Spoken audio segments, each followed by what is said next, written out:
Bonjour tous. C'est bon, on m'entend bien? Bonsoir mesdames et messieurs les élus, bonsoir chères Oriolaises et chers Oriolais. Je vais proposer Marion Di Maggio comme secrétaire de séance. Est-ce que vous êtes pour? À l'unanimité? Je vous remercie. Je vais procéder maintenant à l'appel nominal des 33 conseillers municipaux. Véronique Micheli, Jean-Paul Alouche, Sandrine Raffaelli, Jean-Jacques Moulard, Cécile Esposito, Roger Socia, Céline Legendre, qui est absente et qui donne procuration à Jean-Jacques Moulard, Armand Mully, qui est absent et qui donne procuration à David Garcia, Anne-Marie Réséguier, Denis Chara, Richard Camus, Jean-Louis Lardot, Christine Henry, Régine Retor, Claude Fourchier est absent et donne procuration à Gabriel Fourchier, Denis Brunet, Marie-Dominique Belon, Nicole Meunier, Jérôme Vigne, Frédéric Boissy, François Cordeau donne procuration à Jean-Paul Alouche, Sophie Pérez donne procuration à Jérôme Vigne, Laurence Brûlé, David Garcia, Anne-Marie Vallée, Marion Di Maggio, Gabriel Fourchier, Guy Barbaros, Éric Hoff, absent et donne procuration à Daniel Giraud, Laurence Almana, Michel Volpe et Jean-Pierre Azzori donnent procuration à Cécile Esposito. La condition du quorum étant atteinte, je déclare ouverte cette séance du Conseil municipal. Le service des assemblées vous a communiqué le procès-verbal du Conseil municipal du 27 mai dernier. Est-ce que vous avez des observations par rapport à ce procès-verbal? Pas d'observation, je le soumets au vote. Et pour à l'unanimité. Par courriel du 8 juillet, nous vous avons transmis un complément relatif au rapport numéro 13 indiquant les modifications apportées au projet de convention. L'ordre du jour de ce soir comporte 23 points. Bonsoir donc à toutes et à tous et bienvenue. Nous sommes réunis pour ce dernier conseil municipal avant la rentrée, un conseil qui comporte plusieurs points concernant notamment la sécurité de nos administrés, mais aussi la mise en place d'actions structurantes pour la vie du village. Et je tenais à mettre en avant. Donc, tout d'abord, la mise en sécurité de nos administrés et les nombreux cas de péril auxquels nous devons faire face et qui font l'objet d'une décision modificative dans notre première délibération. En tant que maire, je suis pleinement consciente de ma responsabilité en la matière et j'ai souhaité que tout soit mis en œuvre pour garantir un environnement sûr et serein à tous les Oriolais. J'ai déjà eu l'occasion d'évoquer la situation ici même. La commune doit faire face à des situations qui sont plus que préoccupantes. Des immeubles en centre-ville et doit bien souvent prendre en charge des travaux d'office compte tenu de tiers défaillants. Rappelons tout de même que depuis 2020, ce sont plus de 25 immeubles qui ont fait l'objet de procédures imminentes ou ordinaires et plus d'une quarantaine de familles qui ont dû être évacuées. Une situation qui est à la fois extrêmement désagréable sur le plan humain, mais aussi évidemment préoccupante. Alors le problème n'avait-il jamais été réellement appréhendé dans son ensemble? S'agit-il d'un manque d'entretien généralisé? La vétusté? S'agit-il de vibrations qui sont ressenties jusqu'en centre-ville? Les causes peuvent être nombreuses, mais ce qui est sûr, c'est que dès le début de notre mandat, nous avons fait le choix de prendre le problème à bras-le-corps. Évidemment, tout cela a des incidences multiples, et notamment sur le budget communal. Nous nous devons désormais de faire des choix et de prioriser nos actions en plaçant la sécurité des Oriolais comme premier de nos objectifs. Pour rester dans le domaine de la sécurisation, la délibération numéro 9 reviendra sur le transfert temporaire de maîtrise d'ouvrage dans le cadre de la réalisation du Valtra, mais surtout, ce qui nous intéresse, c'est la création plus que nécessaire d'un rond-point, d'un point de jour, ce qui permettra enfin de sécuriser une zone très accidentogène. Le secteur sera ainsi plus apaisé, la vitesse régulée par l'installation d'un giratoire en lieu et place de ce croisement dangereux. L'étape après la sécurisation, c'est la redynamisation. Et là aussi, je crois que nous sommes en bonne voie.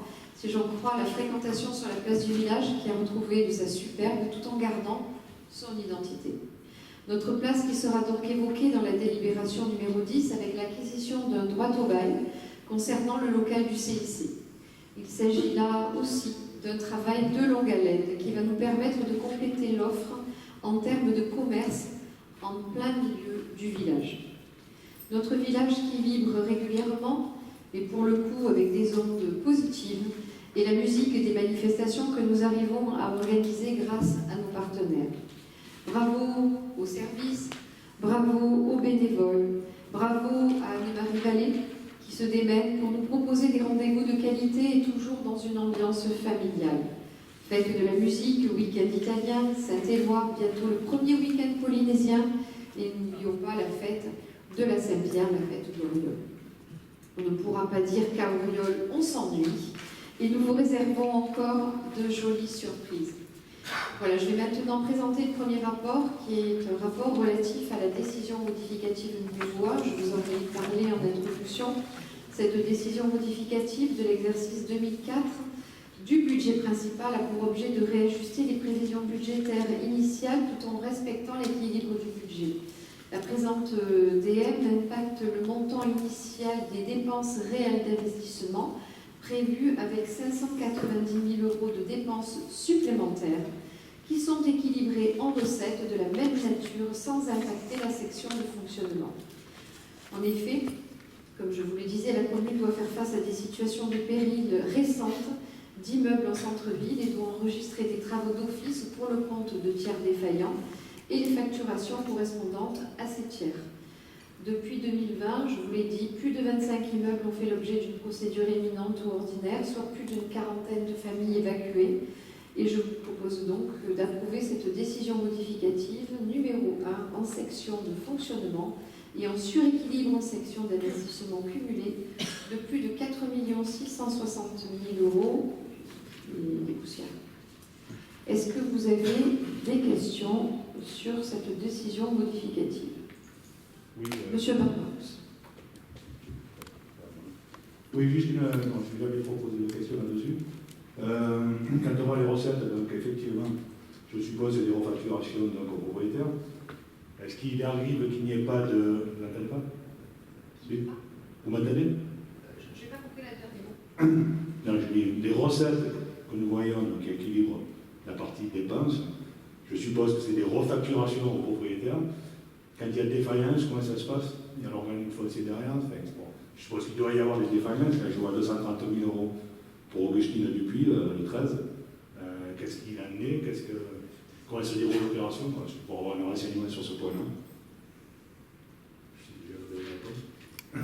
C'est terminé pour les questions? Essentiellement. Oui. Effectivement, vous avez raison. Nous espérons que nous allons pouvoir recouvrir ces dépenses. Donc, des titres sont émis par le trésorier payeur. Soit l'immeuble est en vente, est vendu et nous récupérons par hypothèque sur la vente.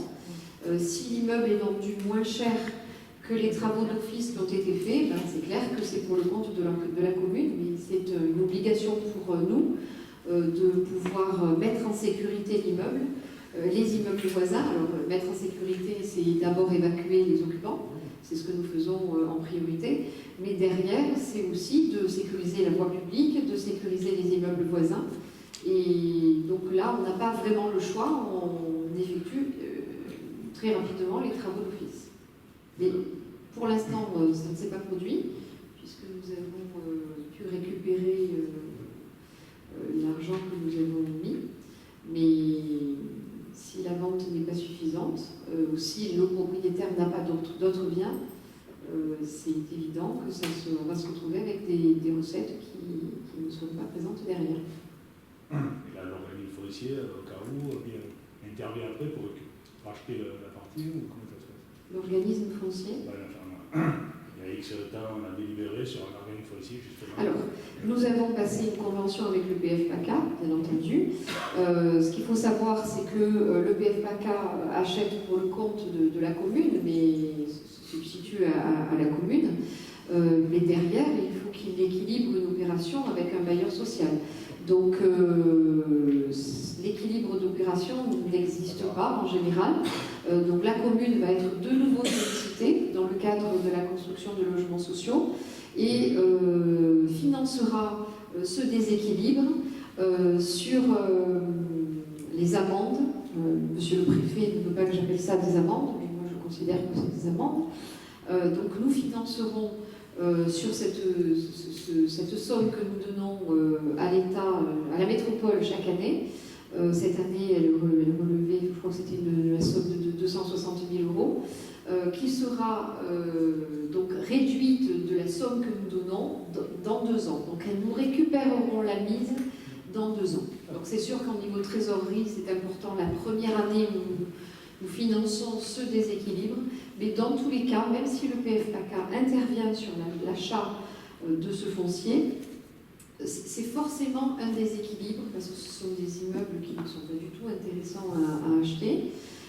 Et derrière, la commune va se substituer dans tous les cas et financer une partie, sachant que les bailleurs sociaux ne peuvent pas non plus acheter du foncier à des sommes trop importantes, sinon ils ne peuvent pas faire du logement social derrière. D'accord. C'est pour avoir plus de... jamais abordé clairement. Ce sont des opérations qui sont très complexes. Nous avons eu une réunion ce matin avec la DTTF et je remercie d'ailleurs publiquement les services de l'État et Monsieur le Préfet pour l'accompagnement qu'ils apportent au niveau de la commune.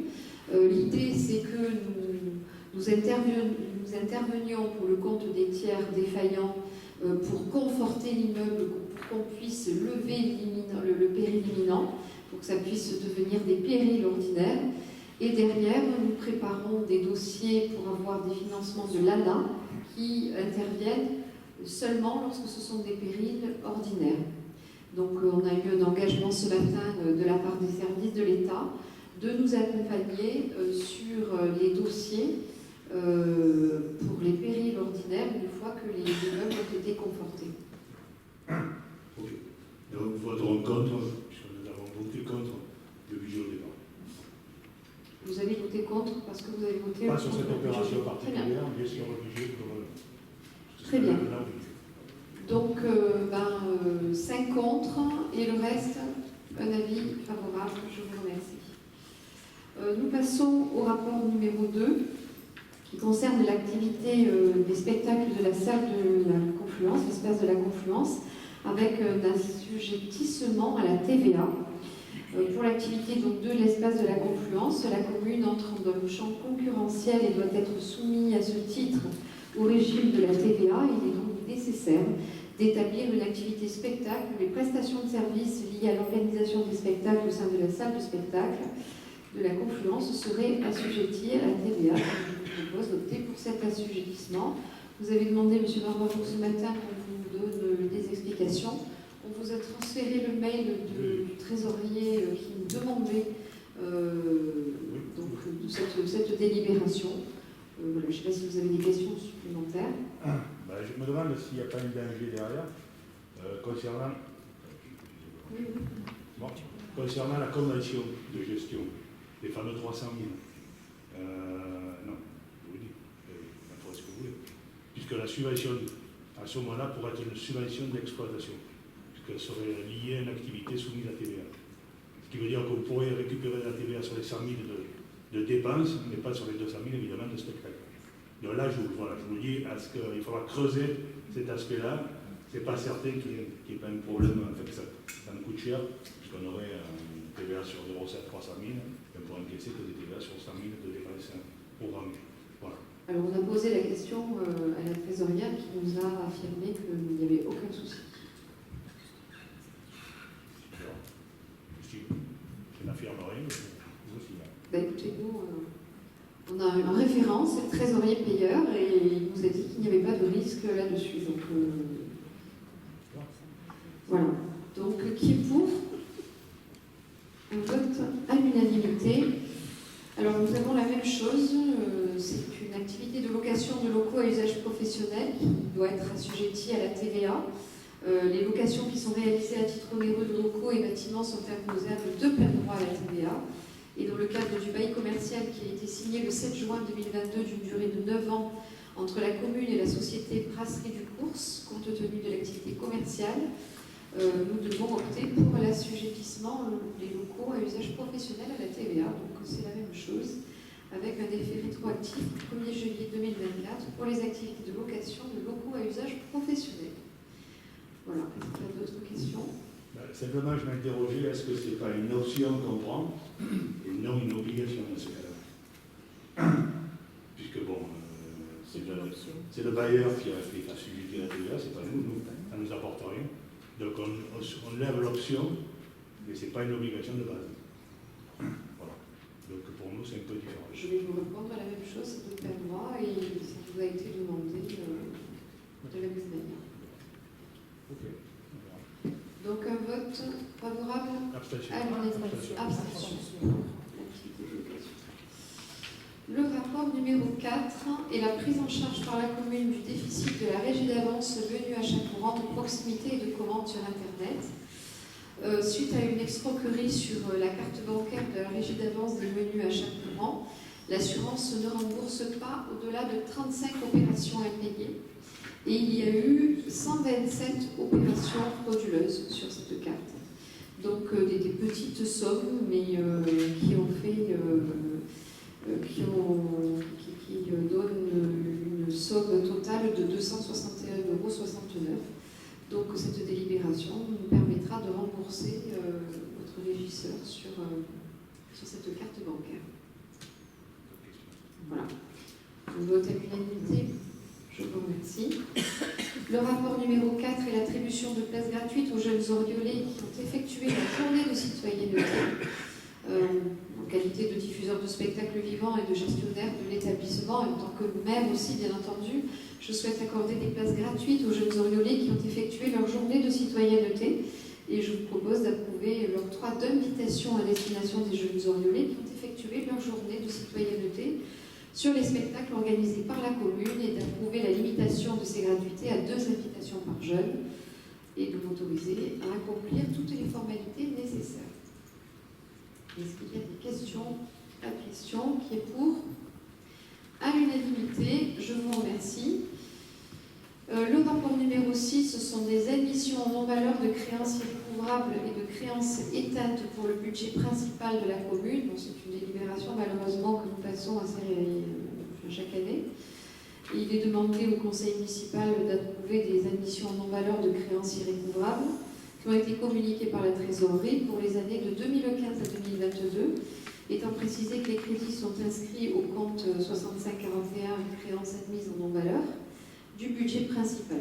Et pour l'ensemble de ces demandes, Madame la Trésorière a justifié le mot d'irrécouvrable, débiteur par débiteur, et la liste adressée présente une synthèse avec indication des catégories de produits et des années. Et les admissions non-valeur s'élèvent globalement pour cette période à 3 109,06 €. Il s'agit principalement de redevances d'occupation du domaine public pour 634 €, de fourrière automobile pour 640 €, de facture de la restauration de la restauration scolaire pour 1743 €. Est-ce qu'il y a des questions? Pas de questions? Un vote favorable? Je vous remercie. Le rapport numéro 7 est la création d'un emploi permanent et une autorisation de recrutement d'un contractuel. Il s'agit de créer un poste d'adjoint technique principal 2e classe à temps complet dans le cadre des emplois d'agents techniques territoriaux pour assurer des missions de coordination de l'activité d'adjoints techniques territoriaux et notamment des travaux d'organisation des équipements et d'entretien des équipements sportifs et des locaux municipaux. Donc ça relève de la catégorie. Et nous réservons la possibilité de recruter un agent contractuel, de dire que l'emploi d'adjoint technique principal de 2e classe pourrait être occupé par un agent contractuel recruté à durée déterminée pour une durée maximale de 3 ans, renouvelable à la limite de 6 ans, sous réserve qu'aucun fonctionnaire n'ait pu être recruté. Est-ce qu'il y a des questions?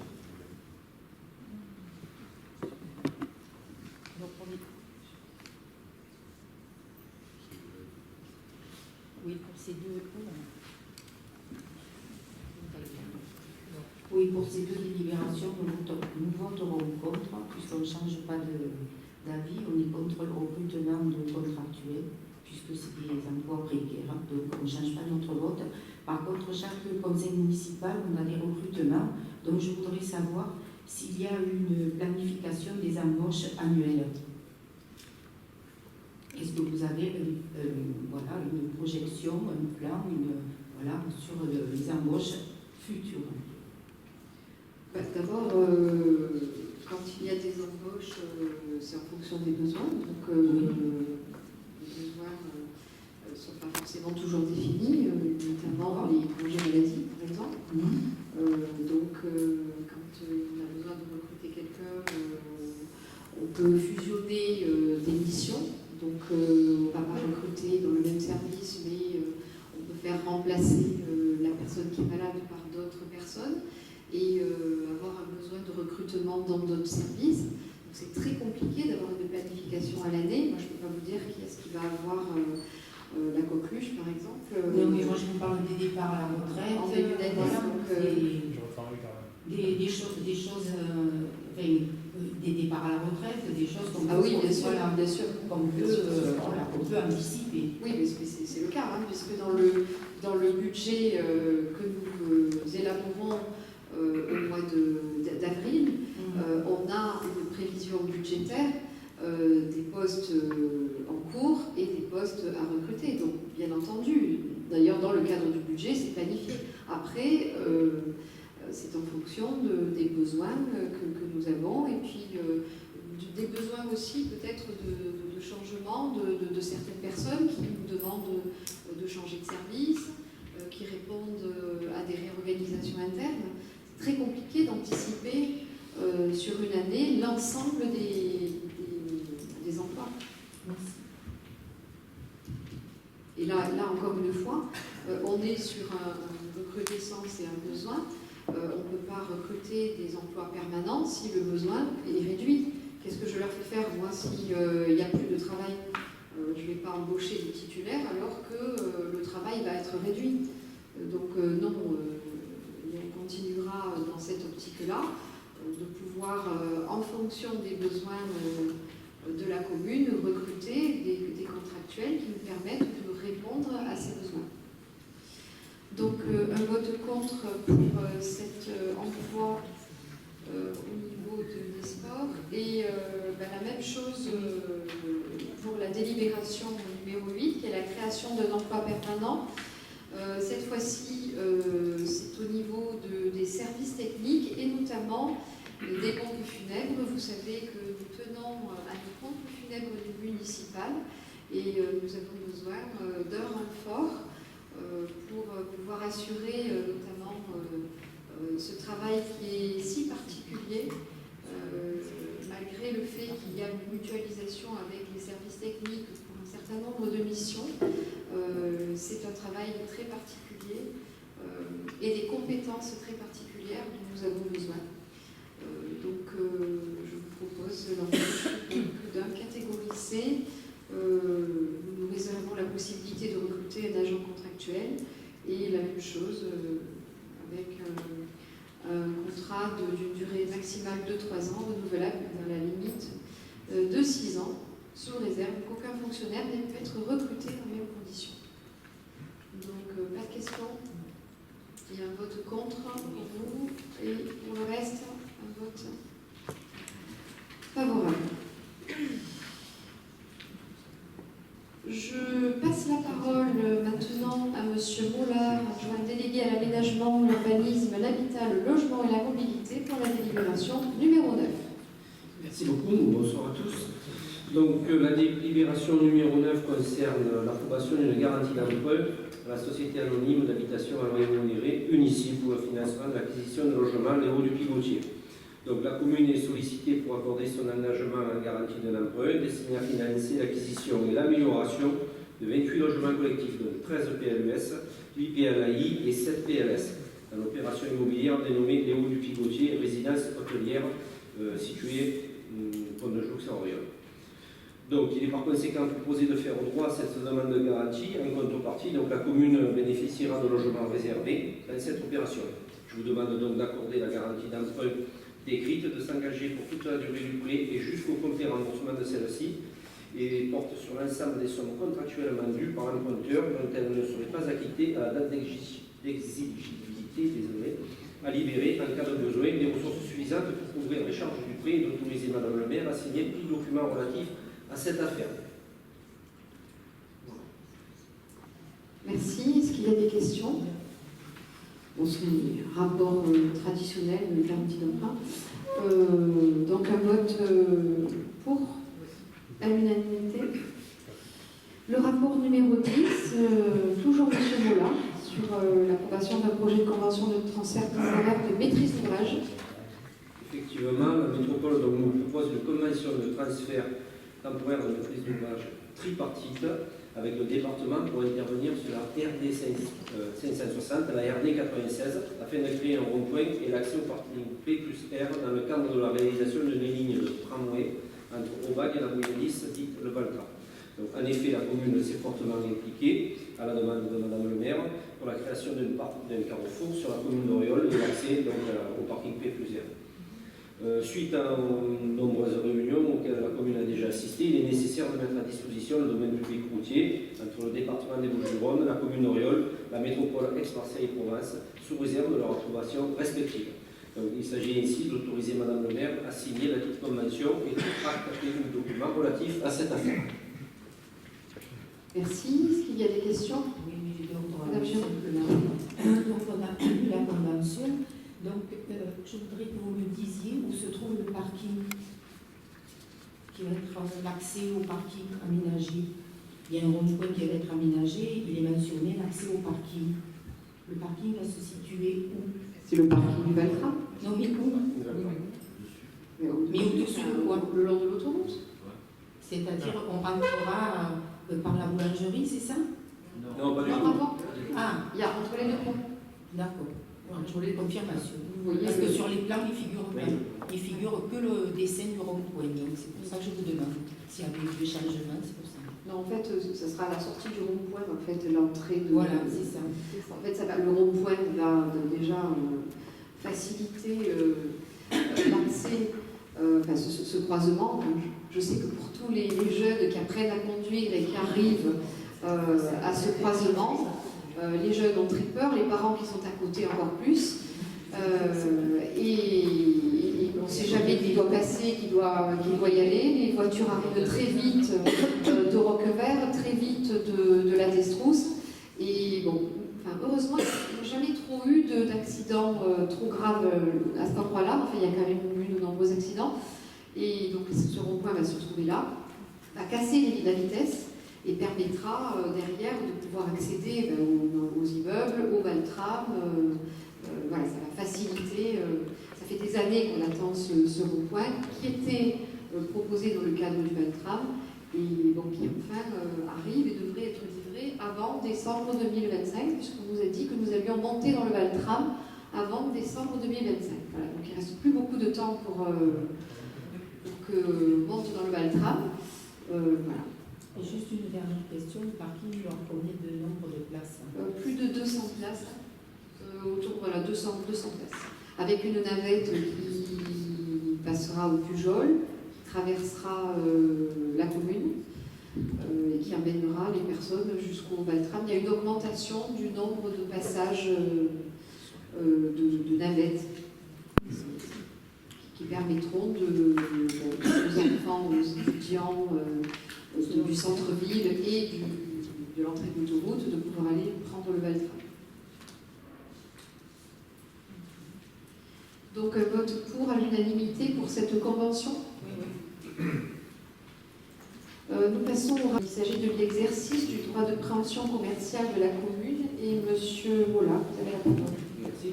Donc, il s'agit d'approuver l'acquisition par préemption du droit au bail commercial situé 4 cours du 4 septembre et 1 rue L'Europe, cadastré AB 147 pour le prix fixé à la déclaration de cession de 15 000 €. Sur ce local, la commune souhaite lancer un appel à projet. On vous demande donc d'autoriser Madame le maire ou son représentant à signer tout document et acte se rapportant à cette affaire. Est-ce qu'il y a des questions? Pas de questions. Voilà aussi, hein, c'est un projet que nous avons depuis quelques mois, je dirais même 2-3 ans, pour lequel on s'est battu pour pouvoir récupérer ce bail. Et on va ensuite lancer un appel à projet au mois de septembre pour trouver de bons commerçants qui permettra de continuer cette politique de redynamisation que nous avons lancée depuis 2020. Donc voilà, nous ferons un appel à projet et d'ores et déjà, dès aujourd'hui, je peux lancer cet appel pour que les personnes puissent se positionner pour racheter ce bail. Un vote pour, donc, à l'unanimité. Le rapport numéro 12 est l'approbation de la convention de mise à disposition de locaux. Et je donne la parole à M. Garcia. Bonsoir à toutes et à tous. Donc, il s'agit dans ce rapport d'approuver la convention de mise à disposition de locaux et d'équipements à titre onéreux entre le lycée Malherbe et la commune d'Auriol afin de poursuivre le partenariat engagé depuis 3 ans. Ce sont 6 formations qui sont organisées, donc 4 en apprentissage et 2 en formation continue. Une nouvelle sur le CAPA paysagiste au sein de la Cité de la Jeunesse jusqu'au 29 août 2025. Un bilan qualitatif et quantitatif a été transmis. Les formations se développent et permettent d'évaluer l'équilibre financier de ce projet et affecter la juste contrepartie financière de 400 € de loyer mensuel. Ainsi, je vous propose d'approuver la dite convention et autoriser Madame la maire à signer tout document relatif à cette affaire. Est-ce qu'il y a des questions? Non. Pas de questions. Donc, vote pour à l'unanimité? Non. Abstention. Abstention. Très bien. Donc, nous passons à la délibération numéro 13. C'est cette fois-ci une approbation de convention de mise à disposition de locaux, mais au bénéfice de la Chambre des métiers de la... Un bilan qualitatif et quantitatif a été transmis. Les formations se développent et permettent d'évaluer l'équilibre financier de ce projet et affecter la juste contrepartie financière de 400 € de loyer mensuel. Ainsi, je vous propose d'approuver la dite convention et autoriser Madame la maire à signer tout document relatif à cette affaire. Est-ce qu'il y a des questions? Non. Pas de questions. Donc, vote pour à l'unanimité? Non. Abstention. Abstention. Très bien. Donc, nous passons à la délibération numéro 13. C'est cette fois-ci une approbation de convention de mise à disposition de locaux, mais au bénéfice de la Chambre des métiers de l'artisanat. Monsieur Garcia. Alors, il s'agit d'approuver la convention de mise à disposition de locaux et d'équipements entre la Chambre des métiers et de l'artisanat de Dakar et la commune d'Auriol afin d'organiser 2 nouvelles formations, une classe prépa-apprentissage et un CAP équipier polyvalent au sein de la Cité de la Jeunesse jusqu'au 29 août 2025. Un bilan qualitatif et quantitatif sera transmis afin d'évaluer l'équilibre financier de ce projet et affecter la juste contrepartie financière, car aujourd'hui la convention est à titre gratuit pour le lancement. Ainsi, je vous propose d'approuver la convention et autoriser Madame le maire à signer tout document relatif à cette affaire. Je vous remercie. Est-ce qu'il y a des questions? Non, même vote. Donc, abstention. Oui. Et pour? Le rapport numéro 14, une délégation de paraphernage du service public pour notre ALSH, Monsieur Garcia. Alors, il s'agit d'approuver l'abonnement numéro 3 à la DSP des petits bouts relatifs à la gestion du centre de loisirs par l'IFAC, sans incidence financière sur le contrat, relatif uniquement de la capacité maximale d'accueil et d'accueil de loisirs sans hébergement, quelle que soit la période, donc ou le mercredi ou sur les vacances. En effet, la ventilation de la capacité par âge est supprimée afin d'indiquer uniquement la capacité maximale d'accueil, quelle que soit la période des mercredis ou sur les vacances. Charge au délégataire, après validation de la commune, d'ouvrir le nombre de places nécessaires en fonction des besoins des familles, du contexte et de veiller à ce que l'effectif total autorisé ne soit pas dépassé, soit le mercredi 106 enfants et sur les vacances 96 enfants. Ainsi, je vous propose d'approuver le projet d'avenant numéro 3, si annexé, et d'autoriser Madame le maire à signer au nom et pour le compte de la commune d'Auriol l'avenant numéro 3 de la délégation de parafermage du service public pour l'exploitation du service public d'accueil de loisirs des petits loups, ainsi que tout document relatif à cette affaire. Est-ce qu'il y a des questions? Pas de questions. Qui est pour? À l'unanimité. Le rapport numéro 15 est l'examen du rapport annuel du délégataire du service public relatif à ce centre aéré, justement, M. Garcia. Alors, dans ce rapport, il s'agit de prendre acte du rapport de l'exercice 2023 dressé par l'IFAC, délégataire relatif à l'organisation, la gestion, la direction et l'animation de l'accueil de loisirs sans hébergement des petits loups depuis le 1er septembre 2022. L'équipe de direction est composée d'un directeur et d'une animatrice référente, ainsi que d'une équipe d'animation composée de 9 animateurs les mercredis. Le délégataire travaille avec les services communaux pour mettre en place un système de réservation adapté pour satisfaire plus de familles. La mise en place du portail famille depuis 2022 a facilité la gestion des inscriptions. Le nombre d'enfants accueillis a été revu à la hausse en maternelle et élémentaire pour ne laisser aucun enfant sans solution. En effet, il est à noter l'augmentation de la capacité d'accueil, passant de 45 enfants pour les plus de 6 ans à 56 et de 35 enfants moins de 6 ans à 50 sur le temps des mercredis et de 48 enfants plus de 6 ans au lieu de 45 et de 48 enfants de moins de 6 ans au lieu de 35 sur le temps des vacances scolaires. Toutefois, on constate un nombre important d'absences injustifiées le mercredi durant l'année 2023. À noter également les animations et spectacles ouverts aux parents les derniers mercredis de l'année 2022-2023 pour une grande kermesse et le dernier mercredi de l'année 2023 autour d'un spectacle musical et théâtral sur l'univers du Petit Prince ont été un vif succès. À chaque fois, les parents ont répondu présents aux événements. Quelques chiffres, 145 familles ont bénéficié de l'accueil de loisirs les mercredis durant l'année 2023, dont environ 183 enfants, et 143 familles sur les vacances d'été, dont environ 188 enfants. Les participations familiales sont supérieures de 17% au prévisionnel. Après une année complète de fonctionnement, il a été constaté que 62% des familles qui fréquentent l'accueil de loisirs ont un quotient familial le plus élevé de la grille tarifaire, c'est-à-dire supérieur à 1 200 €. Des animations de qualité qui ont été menées par l'équipe d'animation sur différentes thématiques comme les activités manuelles, des grands jeux, des activités sportives, des activités artistiques, culturelles et des activités de nature et des sorties diverses. Ainsi, je vous propose de prendre acte du rapport annuel 2023 de l'IFAC pour l'accueil de loisirs sans hébergement des petits loups, conformément au rapport qui vous a été joint. Est-ce qu'il y a des questions? Non. Pas de questions? Donc, nous prenons acte. Nous ne votons pas. Le rapport numéro 16, donc c'est l'état des travaux 2023 qui ont été réalisés par la commission consultative des services publics locaux, commission à laquelle vous êtes associés. Oui. Donc, tous ces rapports, je le rappelle, ont reçu un avis favorable de la commission.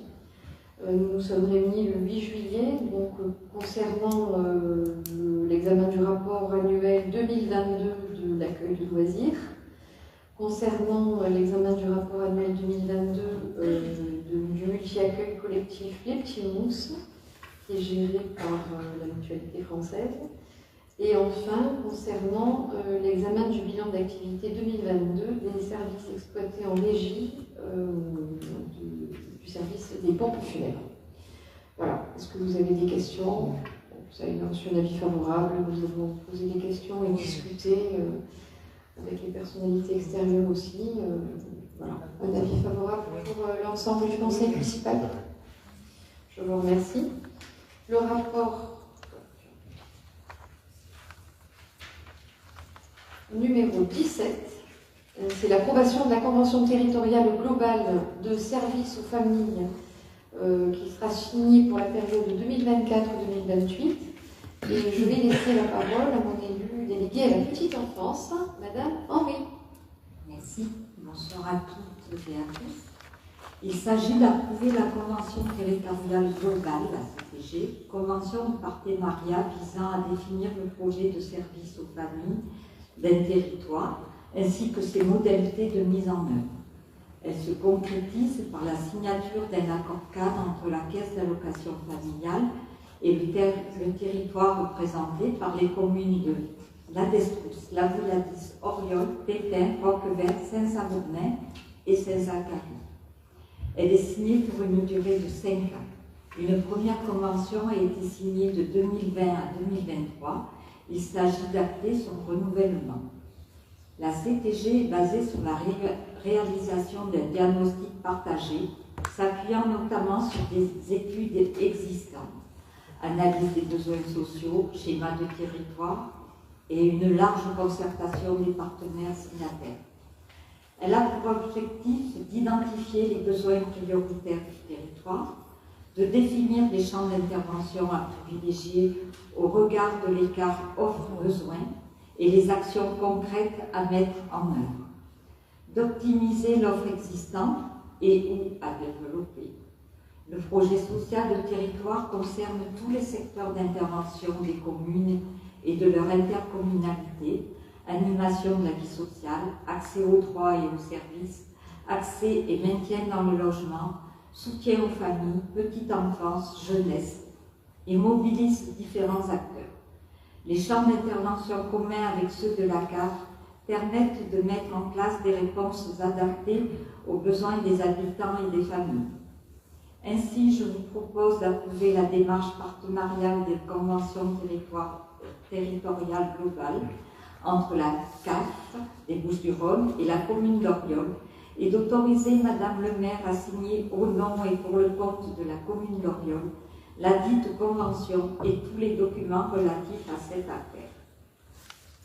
Merci beaucoup, Madame Henry. En 5 minutes, on vous a résumé des heures et des heures de travail, de rencontres avec les communes. Donc, un grand merci à tous pour le travail, pour aboutir à la signature de cette convention sur 4 ans, et qui va permettre justement à la commune de pouvoir percevoir les dotations de la CAF. Non, vous ne pouvez plus avancer sans. Vous pouvez avancer, mais sans les dotations de la CAF. Tout embêtant. Voilà, donc un avis favorable pour cette délibération. Le rapport numéro 18, toujours Madame Henry, c'est l'examen du rapport annuel du délégataire du service du multi-accueil collectif, les petits mousses. Il s'agit de prendre acte du rapport annuel du délégataire du service public 2023 relatif à l'organisation, la fréquentation de la crèche, le projet éducatif et l'équipe de la crèche multi-accueil collectif Les Petits Mousses par la Mutualité française qui est en charge de la gestion de la structure pour une durée de 3 ans depuis le 1er août 2022. Le multi-accueil a fonctionné avec une directrice et 6 agents. 49 enfants ont été accueillis sur l'année 2023, soit un taux de fréquentation de 76,43%. En 2023, 2 conseils de crèche ont eu lieu, en juin et en décembre. Sans entrer dans les détails, des travaux de sécurisation intérieure et extérieure ont aussi été réalisés. Concernant les activités, festivités et journées à thème, elles ont été nombreuses en 2023. À noter la mise en place une fois par mois des mamies bénévoles qui viennent raconter des contes, ateliers en partenariat avec le CCAS. Le carnaval avait pour thème autour du monde, activités en lien proposées aux enfants, journée pyjama, tous en pyjama, enfants et professionnels, activités féminines, lecture, relaxation, piscine de doudou, musique douce. Participation à la Semaine nationale de la petite enfance avec pour thème en 2023 explorer l'extraordinaire dans le quotidien. Plantation de fleurs, création de collage d'arc-en-ciel avec différentes textures du quotidien, jeu d'équilibrisme, jeu d'adresse, motricité fine, peinture de fleurs à peine créée atelier culinaire, pâtisserie, atelier peinture corporelle, l'enfant est mis en couche et peint avec son corps. La journée mondiale de la trisomie 21, l'éveil musical, le potager avec la plantation de fleurs et légumes durant toute l'année. La fête de l'été en juin. Cette année, le thème était la kermesse des petits mousses avec différents ateliers, pêche au canard, parcours, course d'eau, puzzle, cow-boy géant, château gonflable, diaporama retraçant des photos souvenirs des enfants et de l'équipe sous forme de séances de cinéma. On a pu noter un taux de participants des familles très important lors de cette fête. À la fin de l'accueil, la réalisation des cahiers de vie est remis en main propre aux familles. Ce cahier, réalisé depuis l'arrivée de l'enfant, retrace les activités, les photos, les anecdotes de l'enfant. Projet très réussi, avec un très bon retour des parents qui engendre en général beaucoup d'émotions. Ainsi, je vous propose de prendre acte de ce rapport 2023. Merci. Dès la crèche, ils ont le carnet de correspondance. J'espère qu'ils ne sont pas connus. Est-ce que vous avez des questions? Pas de questions? Un avis favorable? Pardon, on prend acte. Merci. On prend acte pour ce rapport. Ouais. Nous passons enfin au rapport du délégataire pour la gestion du multi-accueil, les Pitchounets cette fois-ci, qui a été dressé par la mutualité, et je donne la parole à Madame Arnaud. Il s'agit de prendre acte du rapport annuel du délégataire au service public 2023 relatif à l'organisation, la fréquentation de la crèche, le projet éducatif et l'équipe de la crèche multi-accueil collectif Les Pitchounets par la mutualité française qui est en charge de la gestion de la structure depuis le 1er août 2023, soit seulement 4 mois sur l'exercice 2023. Le MAC a fonctionné avec 59 enfants qui ont été accueillis sur l'année 2023, soit un taux de fréquentation de 81,03%.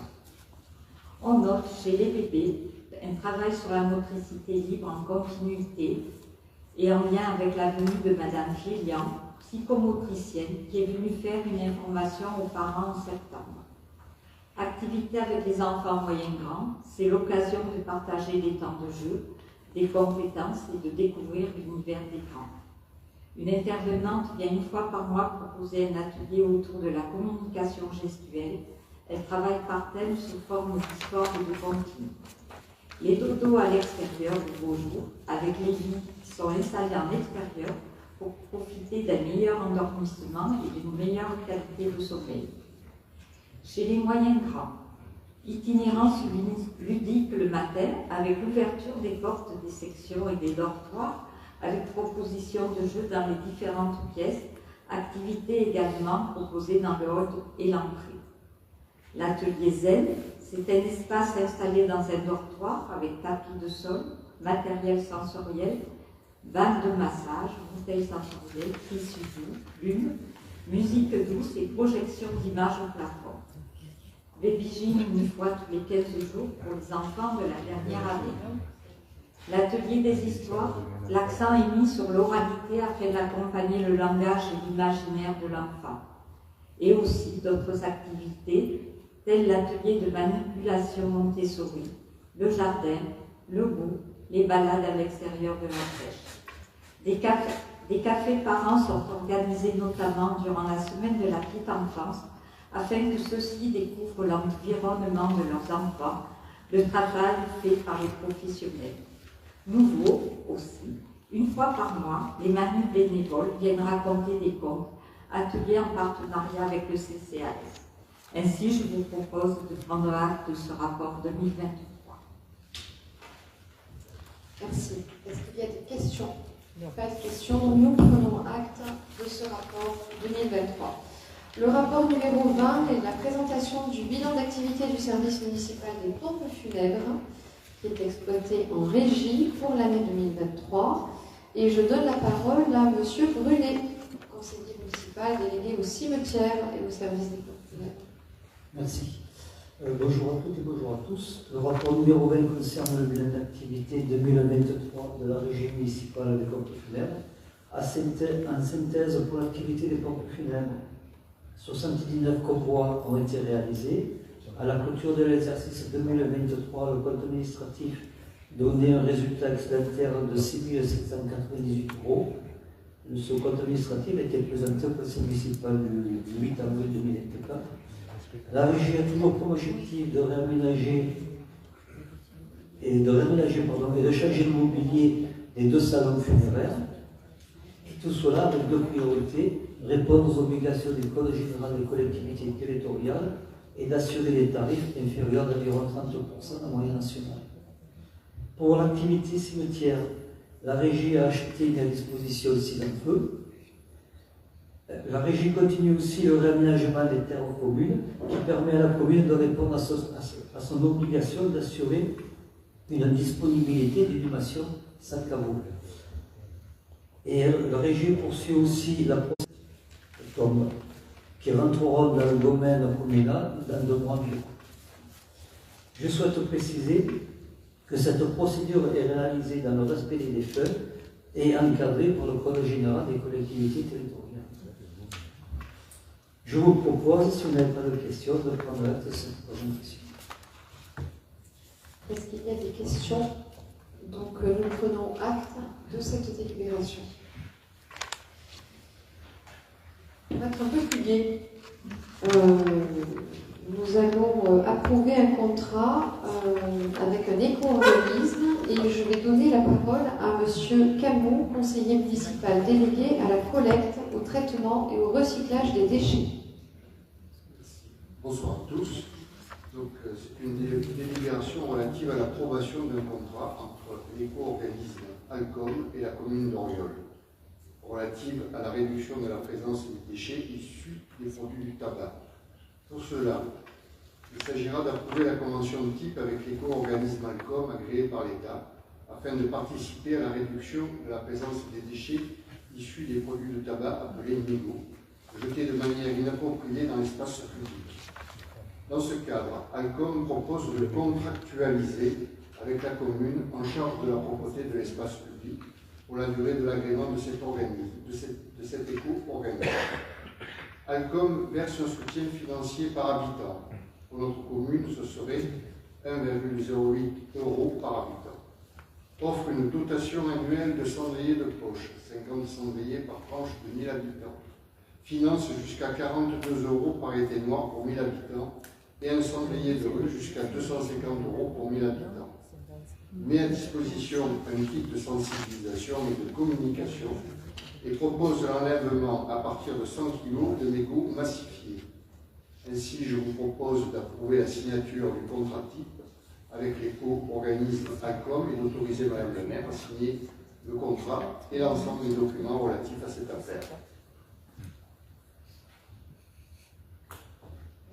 Est-ce qu'il y a des questions? Donc, vote pour cette délibération. Nous passons au rapport 22 et je vais donner la parole à Madame Vallée, CG de Culture. Oui, bonsoir à tous. Alors, l'association d'ateliers d'art Colombin et le fonds de dotation Olivier Sicard ont sollicité la commune afin d'obtenir un prêt de tableau du peintre Joseph Martin-Judy dans le cadre d'une exposition sur le thème Aubagne et Luvonne au 20e entre terre et couleur, qui se tiendra au Bagne, espace du Bras d'Or, du 23 septembre au 31 octobre 2024. Ainsi, il vous est proposé d'approuver la convention annexée pour le prix de 18 tableaux et d'autoriser Madame le maire à signer la dite convention et l'ensemble des documents sont rapportant à cette affaire. Donc, pas de questions? Vous êtes d'accord pour qu'on prête nos tableaux? Ah oui. Donc, un avis favorable à l'unanimité. Le rapport 23, toujours un partenariat culturel avec le département. Madame Vallée. Oui, tout à fait. Il s'agit, comme chaque année, en fait, d'approuver la convention avec le département pour le partenariat culturel Provence en Seine 2024-2025. La saison actuelle s'arrête le 30 septembre, donc il convient de la renouveler en amont. Pour rappel, ce dispositif nous permet de bénéficier de spectacles avec une aide financière à hauteur de 50%, mais aussi une aide technique, juridique et administrative. Madame le maire, en tant que conseillère départementale, a le soutien de Martine Bassal, la présidente, pour défendre la politique culturelle de la commune.